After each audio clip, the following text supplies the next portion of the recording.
On tonight's CTV News, the rebuild comes to Littleton, fences divide opinions in Hagley Park, and girls in classrooms don't help boys to learn.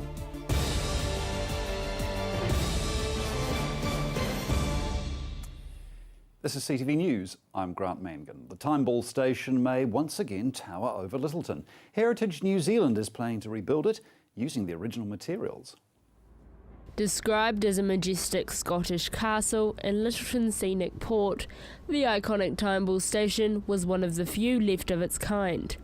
The Time Ball station suffered significant damage in the September 2010 earthquake, and damage beyond repair in the February 2011 earthquake. Heritage New Zealand is hoping to restore the Time Ball back to its former glory using the original materials. The $3.7 million plan will rebuild the main tower and the Time Ball mechanism. The matter came before the Littleton Community Board today. The overall response was fairly positive. Community Board Chairwoman Paula Smith says the Time Ball was a real landmark and a big loss when it came down. 98% of Littleton residents are in favour of the return of the Time Ball, according to a survey taken in 2012 showing outstanding community support. Heritage New Zealand's Chief Executive Bruce Chapman wrote in a letter to the Community Board, the organisation carefully dismantled and stored as much of the original material that they could. If the plans go ahead, Heritage New Zealand is hoping to have the completed detailed designs by the summer of 2014 and 2015, with the completion of the tower by autumn 2016. A local man is helping provide new accommodation, building two-bedroom apartments on the site earmarked for Christchurch's new stadium. Hundreds of these types of prefab apartments are planned for the central city. And as the press reports, the land touted for them is the land earmarked for Christchurch's new sports stadium. Wellington property developer Ian Castles owns a large chunk of the site designated for the new stadium on Madras Street. And he's also the man behind the two-bedroom apartments. They'll be pre-assembled like cars and fridges, with the potential to last up to 100 years. They'll be trucked onto site, bolted together into blocks up to 3 stories high and shifted as needed. The units will include 2 bedrooms, a living room, kitchen, bathroom and a deck on a 72 square metre floor plan. But they aren't just for Christchurch. Mr Castles hopes to build and rent 700 each in Canterbury, Wellington and Auckland. It's a concept he's been working on for several years, allowing the apartments to be rented out as low as $300 a week.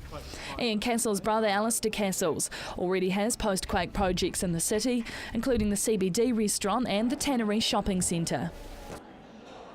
The Christchurch Netball Centre's lawyers are challenging the City Council's decision to consult on fencing for part of the Hagley netball courts. The lawyers of the Christchurch Netball Centre are challenging a Christchurch City Council decision to consult the public. The Netball Centre requested permission from the Christchurch City Council to install a 3-metre high fence for part of the courts to limit unauthorised use.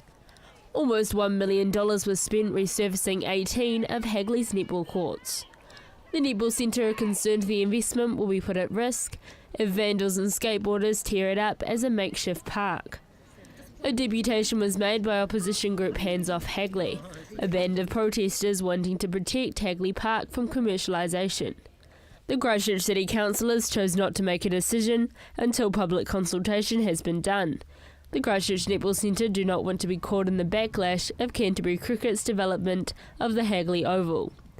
The centre believe fencing off a small portion of the Hagley courts will not keep keen players out, but instead lengthen the lifespan of the game area.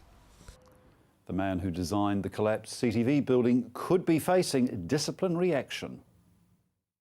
He's the man who designed the CTV building, which collapsed, killing 115 people. 3 years on, the Institution of Professional Engineers has confirmed structural engineer David Harding will face 2 disciplinary hearings. As the press reported, a report by the Royal Commission of Inquiry into the Canterbury earthquakes found the building had serious design and construction flaws, and that Mr Harding was working beyond his competence. Despite Mr Harding's limited experience in designing multi-level buildings, he was left largely unsupervised by his employees at Allen Ray Consultants. The first hearing will be conducted by IPENZ, examining the design of the building in 1986. The second hearing by Chartered Professional Engineers, looking into his application for reassessment in 2011. The hearing comes as a result of a complaint lodged on behalf of CTV victims' families against Ray and Harding. Alan Ray isn't facing the same action though, after the IPENZ dropped a similar charge when he resigned from the organisation. The families are seeking justice to hold someone accountable. The hearings will be held in mid-July.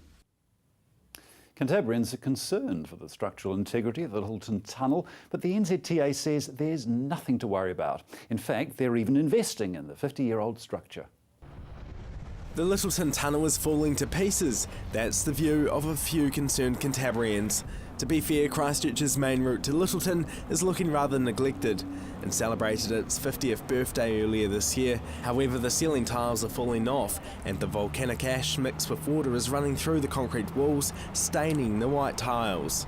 Despite the tunnel ceiling being weak in places, the New Zealand Transport Authority says these are just cosmetic post-quake problems.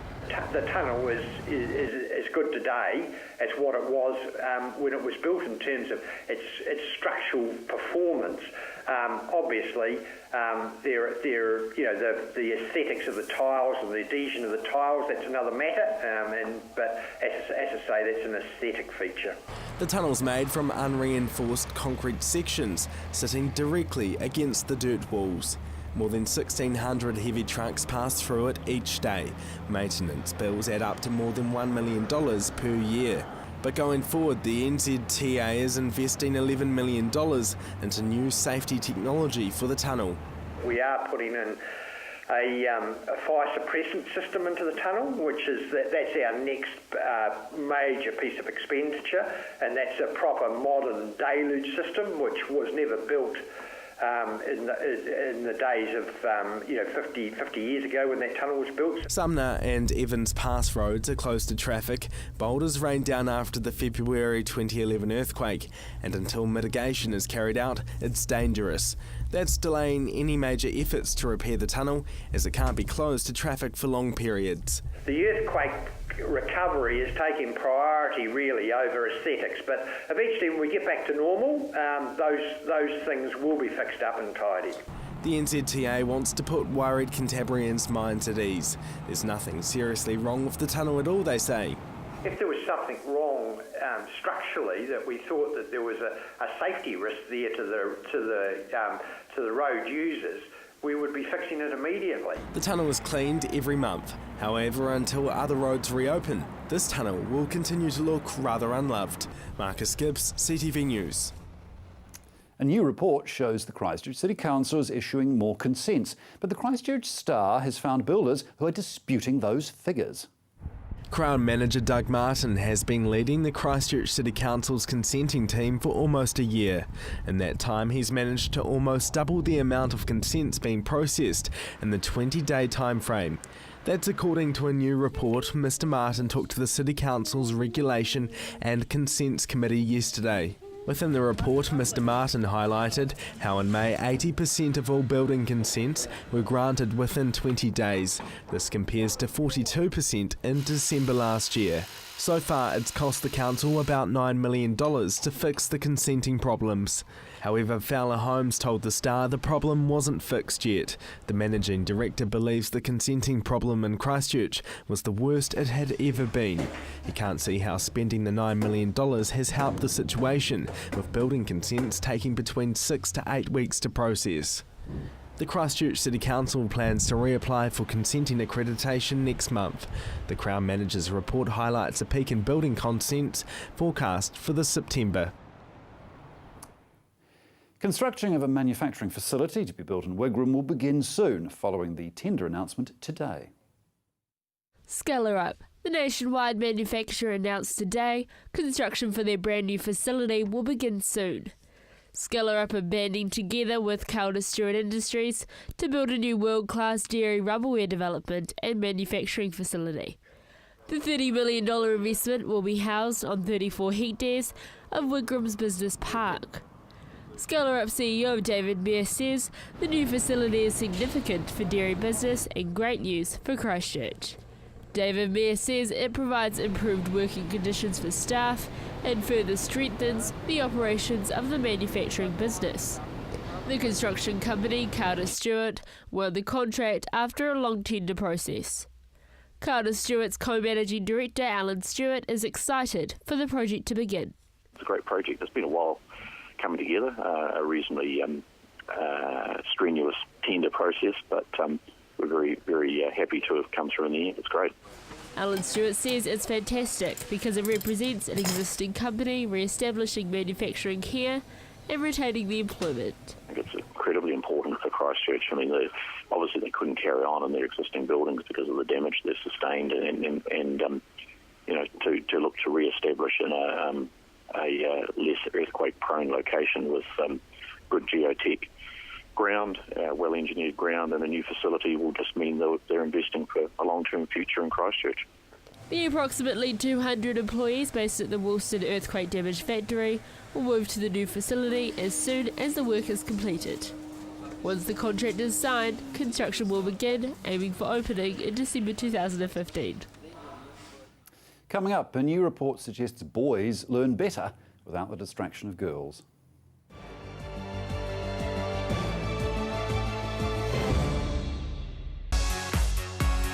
Canterbury Live coming to you daily at 4:30. It's all about what's happening in your region, Canterbury, what's hot, what's not, and much more. Canterbury Live.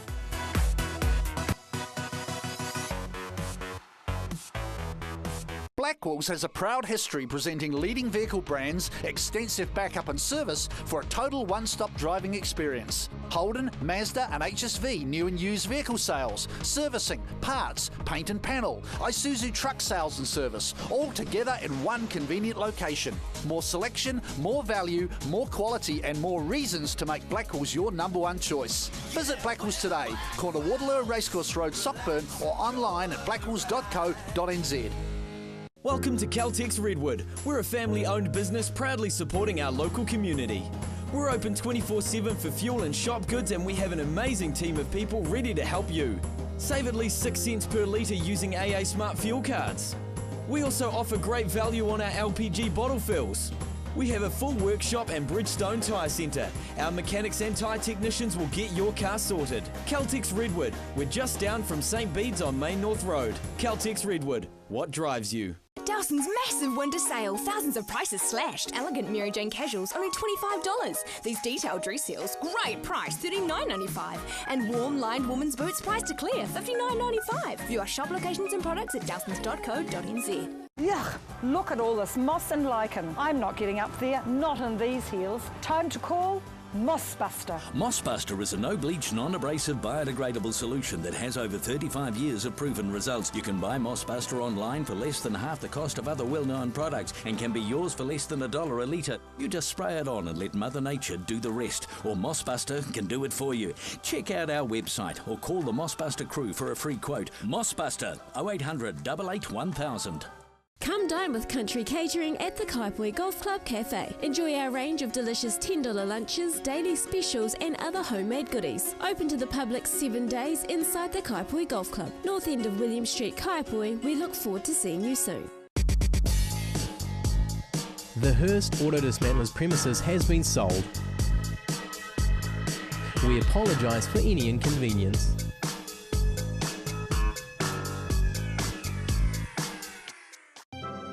Meet the latest arrivals at Berlin's 2 animal parks and find out what it takes to be a zoo baby in a modern zoo.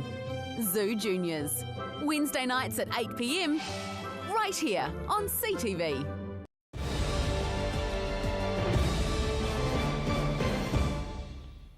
Do boys learn better without the distraction of girls? It would appear so. According to recent research, boys in co-ed schools aren't performing as well as they could be. Boys-only schools are ditching the sporty stereotype and gaining the grades in the classroom. 42% of boys-only school leavers between 2010 and 2012 attained university entrance, compared to just 23% of males in co-educational schools attaining the qualification. CTV News visited Rangiora High School, who agreed boys focused better away from the girls. The school now offers boys-only English classes to Year 11 and 12 students, catering the curriculum to the interests of the boys, which they believe has results. If we compare then to our normal bulk standard mid-band boys in co-ed classes, the levels of achievement are significantly higher across the board.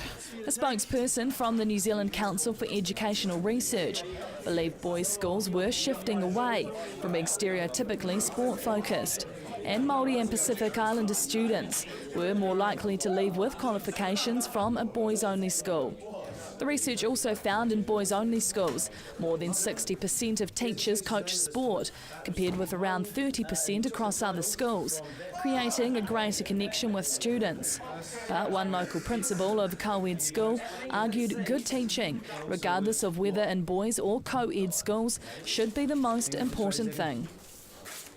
The fight to save the Centennial Pool has been lost as the demolition crews have moved in. In one last act of defiance, silent protesters have started hanging their bathing suits on the fence around the site. Piece by piece, Christchurch's much-loved Centennial Pool is coming down. It's too late to save the building. The government has acquired it. The previous council signed it off, and the current city council is powerless to stop the demolition.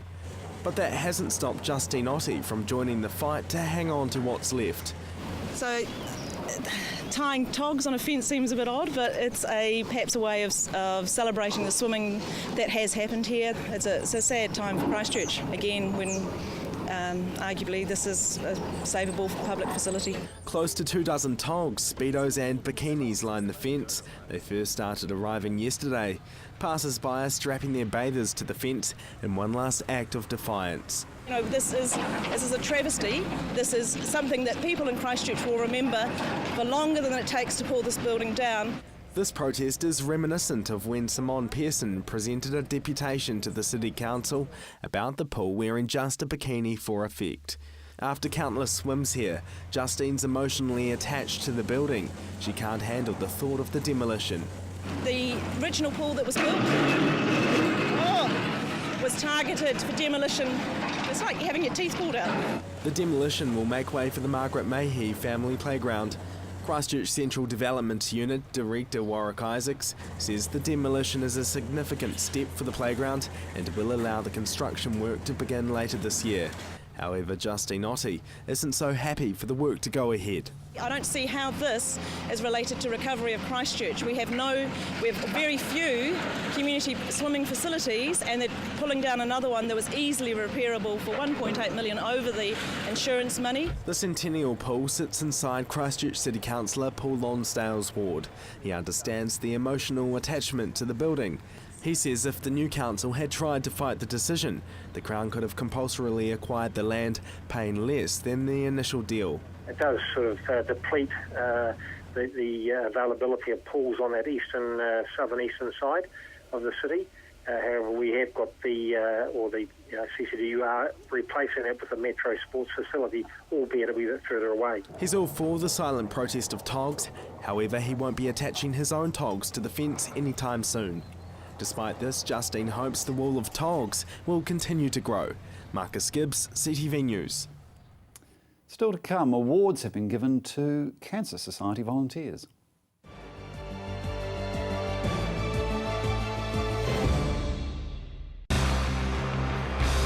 Red and Black Sports match of the day in the Press Cup this week. It's on our screen, Sunday 12:30, 5:30 replay on the day, and 7 o'clock next Thursday night. Catch the match. Christchurch has its very own enchanted utopia, the Hitching Post. Pop in and see for yourself. A magical assortment of handmade creations, custom-made candles and artwork. Choose from our huge range of water features, garden art and imported giftware. Specialists in handcrafted metal artwork made in store. Nestled on 722 Marshlands Road. The Hitching Post, defining art our way. Hi, I'm Caitlin, the naturopath here at Staywell Pharmacy. Working with the pharmacist, I use herbal and nutritional medicine to recommend natural alternatives for your health. This can be to counteract any side effects of your medication, general health advice, or natural options for you and your family. I'm also available for consultations. So come in and see us at Stay Well Pharmacy, 27 Shands Road, Hornby. Stay Well Pharmacy, live well, stay well. Dawson's massive winter sale. Thousands of shoes priced to clear. Fleecy slipper boots, a bargain at $19.95. Court shoes by Crosby, $39.95. Soft, lightweight and a low cost, $25. View our shop locations and products at dawsons.co.nz. The Hearst Auto Dismantler's premises has been sold. We apologise for any inconvenience.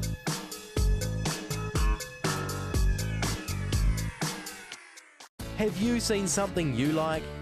You can purchase a copy of CTV's own shows so you can watch them again and again. So give us a call on 3777 033 and order a copy today.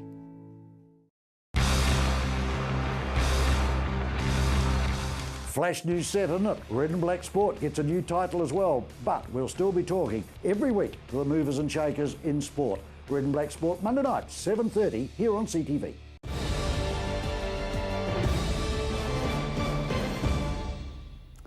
"400 volunteers of the Cancer Society have won the 2014 Ministry of Health Volunteer Awards. It's about celebrating the volunteers across Canterbury and the West Coast at the Health Volunteers Awards this year. Over 400 Cancer Society volunteers were commended for their dedication, commitment and hard work as the overall winners of the Ministry of Health Volunteers Awards. The Christchurch branch of the Cancer Society is thrilled with the award. The Cancer Society Canterbury volunteer manager Diane Boyce says she's so excited the hard work of the volunteers has been recognised. The award is just amazing. It recognises these rural group volunteers for the excellent service that they give to their communities. It's wonderful. Volunteers fill the gaps in the health system. Diane Boyce says the Cancer Society wouldn't be able to do the work they do without the volunteers. The volunteers help drive people to appointments for the Cancer Society, people with a cancer diagnosis. They may take meals around to help them when they're not feeling very well.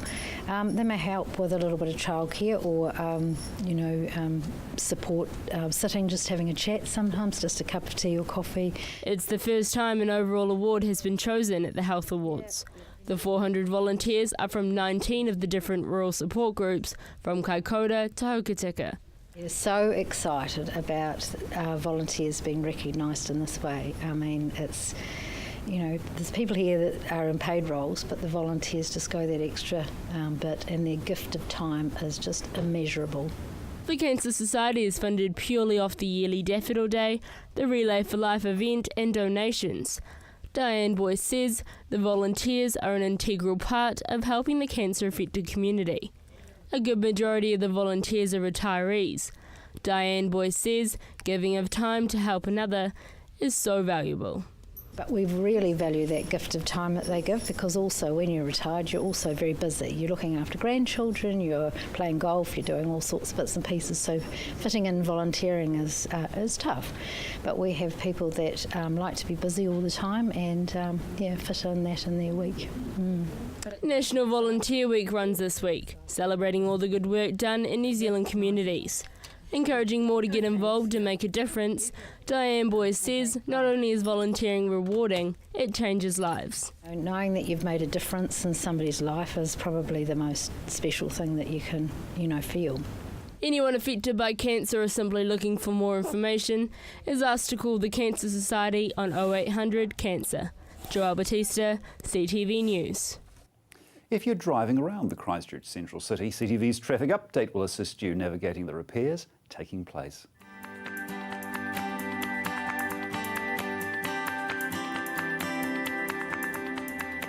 Hello travellers, to help you plan your journey around the Central City, here's a few tips. First up, a quick update on some of the work still in place. Park Terrace is still one-way southbound between Kilmore and Dharma Streets. Kilmore and Salisbury Street are still down to one lane in places. These run steady during peak hours. Armagh Street remains closed from Montreal Street to Durham Street. To keep up to date on what's happening with the Central City roads, keep watching CTV News first at 5, and in the meantime visit the website Transport for Christchurch. And finally tonight, your regional weather. Kia ora everyone. Well, it was a wet start for most of Canterbury this morning. Let's take a look at those temperatures. Down in Timaru, a cool 11 degrees today. Temuka and Geraldine both on 12 degrees. Ashburton, 11 degrees for you. Methven reached 11 degrees.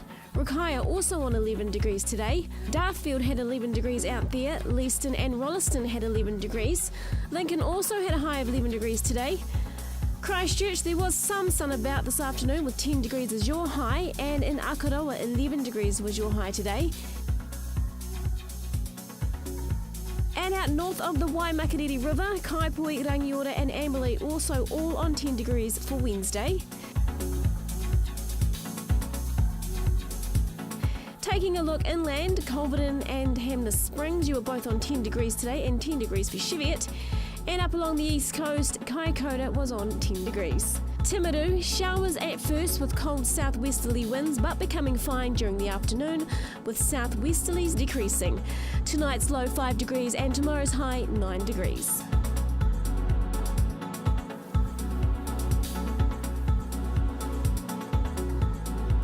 Ashburton, damp and breezy in the morning with cold southwesterly winds, but sunny periods increasing during the afternoon as those southwesterlies die out. Tonight's low 5 degrees and tomorrow's high just 9 degrees.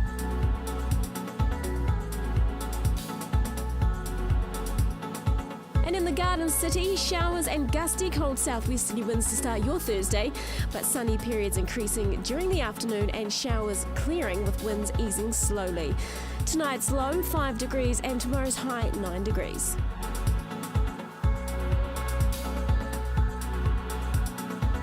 And up in Kaikoura, showers during the morning but clearing and becoming fine during the afternoon with cold southwesterly winds easing. Tonight's low 5 degrees, tomorrow's high 8 degrees. The rest of Canterbury can expect showers in the morning but clearing in the afternoon. Let's take a look at the temperatures. Temuka and Geraldine can expect a high of 10 degrees. Methven, you'll have 9 degrees and 9 is expected in Rukaya. Darfield, you can expect 9 degrees tomorrow and Leeston, 9 degrees for you. Rolleston and Lincoln, 9 degrees, and over in Akaroa, a cold one with just 8 degrees as the high for your Thursday.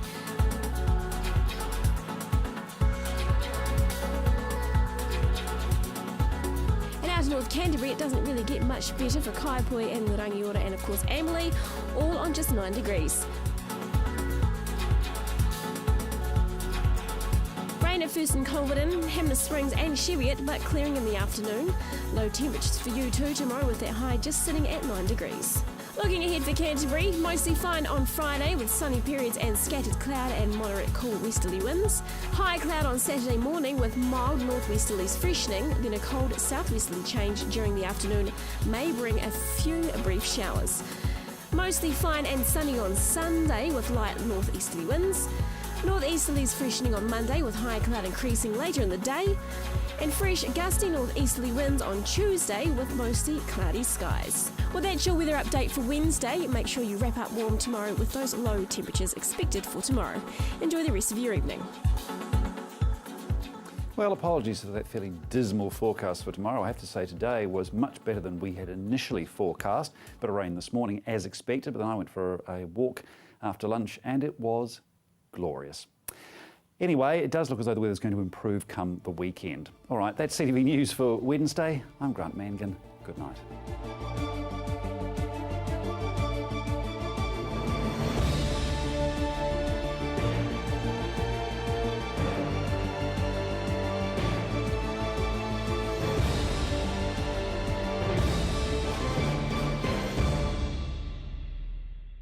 Supporting local content so you can see more of New Zealand on air.